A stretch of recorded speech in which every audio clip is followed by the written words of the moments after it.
प्रेम मित्रों, नमस्कार। ज्योतिषी के कार्यक्रम के हमारे YouTube channel doctor H S Rawat, हमारा Facebook page doctor H S Rawat में आपका हार्दिक स्वागत है। मैं हूं आचार्य एच एस रावत। आज मैं आपको जानकारी देने वाला हूं कि शुक्रदेव उदय होने के बावजूद भी 6 राशियों के लिए धृतराष्ट्र हैं, अंधे की अंधे ही हैं। 6 राशियों के ऊपर आसमान से गिरे और खजूर पर लटके, यह सिचुएशन बनी हुई है। ज्योतिष को लोग अंधविश्वास बोल देते हैं, लेकिन सच्चाई यह है कि ज्योतिष तो अपने आप में पूर्ण विज्ञान है, लेकिन इतना विशाल है कि उसको जान पाना, उसके श्लोकों को, उसके सूत्रों को समझ पाना इतना आसान काम है ही नहीं। इसलिए आपने देखा होगा कि मैं हर रोज एक एपिसोड बनाता हूं, बड़ी मेहनत करता हूं, रिसर्च करता हूं, फिर आपके सामने डाल देता हूं। अभी अभी मैंने फेसबुक के ऊपर एक पोस्ट डाली थी कि भाई ज्योतिष का काफ़ी विनाश हो रहा है टीआरपी के खेल में। मीडिया वाले ज्योतिषी को अपने हिसाब से बुलवाते हैं, उल्टा सीधा कुछ भी, तो जिसकी वजह से ज्योतिष का विनाश होता है। वहाँ पर कुछ लोगों ने कमेंट भी किया, मैंने उनका जवाब देना उचित नहीं समझा। उन्होंने कहा कि रावत साहब, आप भी जाते हैं सम्मेलनों में और आप भी सर्टिफिकेट और अवार्ड देते हैं। यह सच है कि मैं जाता हूं, लेकिन मैं अपने कर्म करने के लिए जाता हूं। मेरा उद्देश्य सिर्फ ये रहता है, मैं 250 से ज़्यादा सम्मेलनों में अभी तक गया हूं। 250 सम्मेलनों में मेरी कोई रिपीट स्पीच नहीं है, रिपीट लेक्चर और उद्बोधन नहीं है। मैंने अगर पौना घंटा बोला या 1 घंटा बोला है तो हर सम्मेलन में अलग लेक्चर दिया है। 250 से ज़्यादा घंटे मैंने अलग अलग टॉपिकों पे बोला है।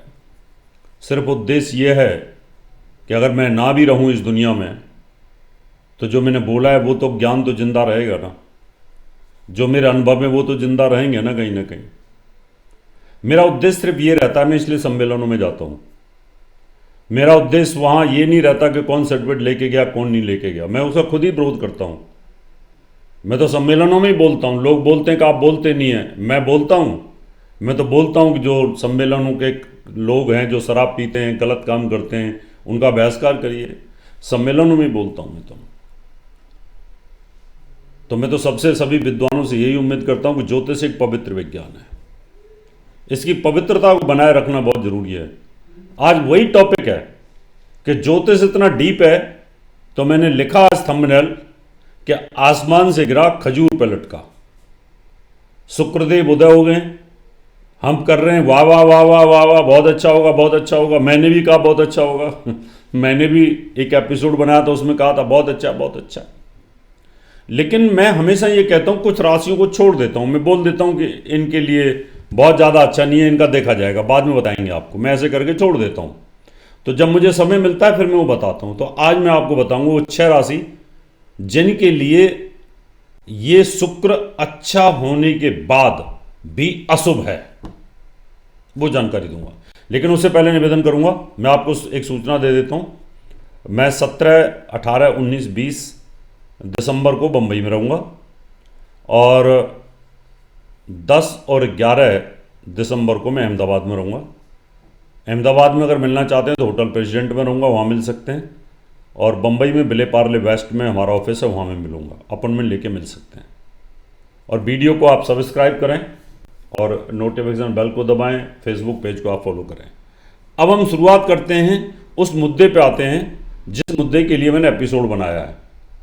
क्या आखिर वो 6 राशियों के साथ क्या प्रॉब्लम होगी। और यहां पर गुरु और मंगल डबल घेर कर मार रहे हैं शुक्र को, डबल घेर करके शुक्र को मार रहे हैं। आइए चलो बताता हूं आपको। शुरुआत करेंगे हम। इसके अंदर एक नियम है कि शुक्रदेव पहला, दूसरा, तीसरा, चौथा, पांचवा भाव इनमें अगर गोचर में हो तो अच्छा फल करते हैं। इन भावों के अंदर, इन राशियों के अंदर हो। उसके बाद 8, 9, 11 और 12 इन राशियों में भी अच्छा फल करते हैं। वो 6, 7 और 10 में भाव के अंदर अच्छा फल नहीं करते। अब वृश्चिक राशि वालों के लिए मंगल लगन में है, और लगन में अगर मंगल रहता है और अष्टम भाव में कोई ग्रह हो तो वो उसका वध कर देता है। तो वृश्चिक राशि वालों को किसी प्रकार की कोई तकलीफ नहीं है, आपके लिए अच्छा है। अब हम बात करेंगे तुला राशि की। तुला राशि के लिए अगर देखा जाए तो दूसरे भाव में शुक्र है। तुला राशि वालों के लिए दूसरे भाव में शुक्र है, और अगर सप्तम भाव में कोई ग्रह हो तो उसका वध कर देता है, षडाष्टक योग बना देता है। तो यहां पर राहु स्वयं शुक्र का मित्र है, और लग्नेश और आपकी राशि का स्वामी राशिस शुक्र का वो वध कर रहा है, घेर के मार रहा है। इसका मतलब तुला वालों के लिए, तुला राशि वालों के लिए शुक्रदेव की स्थिति अच्छी नहीं है। तीसरे भाव के अंदर अगर शुक्र रहता है तो बलवान होता है, शुभ फल करता है। और इसके लिए अगर पहले भाव में यानी कोई फल ग्रह हो, यानी आपकी फर्स्ट राशि में कन्या में, तो उसका वध कर देता है। तो कन्या वालों के लिए ठीक है, कोई भी बुरा ग्रह यहां पर नहीं है, या अच्छा ग्रह कोई नहीं है। चौथे भाव के अंदर शुक्र हो सिंह राशि वालों के लिए, सिंह राशि की बात करेंगे, आपके चौथे भाव में शुक्र है, और यहां दसम भाव में कोई ग्रह होता है तो उसका वध कर देता है। दसम भाव में मंगल बैठा हुआ है, सिंह राशि वालों के लिए दसम भाव में मंगल बैठा हुआ है, और मंगल शुक्र का यहां पर वध कर रहा है। तो सिंह राशि वालों के लिए शुक्र अच्छा फल नहीं देगा, आसमान से गिरे खजूर पर लटके। कर्क राशि की बात करेंगे, आपकी राशि से शुक्रदेव पंचम भाव में है। पंचम भाव में शुक्र अच्छा फल देता है, शुभ फल देता है, ऐसा मैंने बताया था। लेकिन यहां से नौवें भाव में अगर कोई ग्रह हो, आपकी राशि से नौवें भाव में कोई ग्रह हो तो उसका वध करता है। और यहां नौवें भाव में बृहस्पति बैठा है, बृहस्पति की दृष्टि शुक्र के ऊपर, योग अच्छा है, लेकिन फिर भी अच्छा फल नहीं कर पाएगा, क्योंकि स्वयं बृहस्पति नौवें भाव में बैठ करके शुक्र का वध कर रहे हैं। इसलिए पंचम भाव के अंदर शुक्र हो और नवम भाव में बृहस्पति हो तो बृहस्पति शुक्र के फल को 0 कर देता है। अब हम बात करेंगे मिथुन राशि की। मिथुन राशि में अच्छा फल देता ही नहीं है। वृष राशि के अंदर सप्तम में शुक्र है, अच्छा फल देता ही नहीं है गोचर में। मेष राशि के लिए अष्टम भाव में है, अष्टम भाव में शुक्र अच्छा फल देता है, लेकिन यहां पर पंचम भाव में कोई ग्रह होना चाहिए, और पंचम भाव में कोई ग्रह नहीं है, तो मेष राशि के लिए यहां अष्टम में अच्छा फल करेगा। अब हम बात करेंगे मीन राशि की।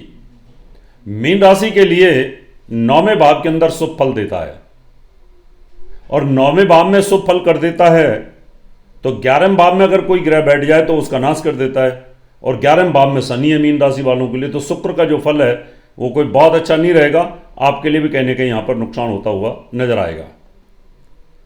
कुंभ राशि की बात करेंगे।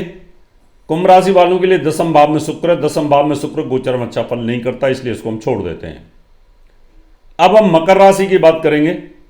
मकर राशि की अगर देखा जाए तो 11वें भाव में शुक्र अच्छा फल करता है, और 11वें भाव में शुक्र अच्छा फल करता है तो तीसरे भाव में अगर कोई ग्रह बैठा हो तो उसका नाश कर देता है।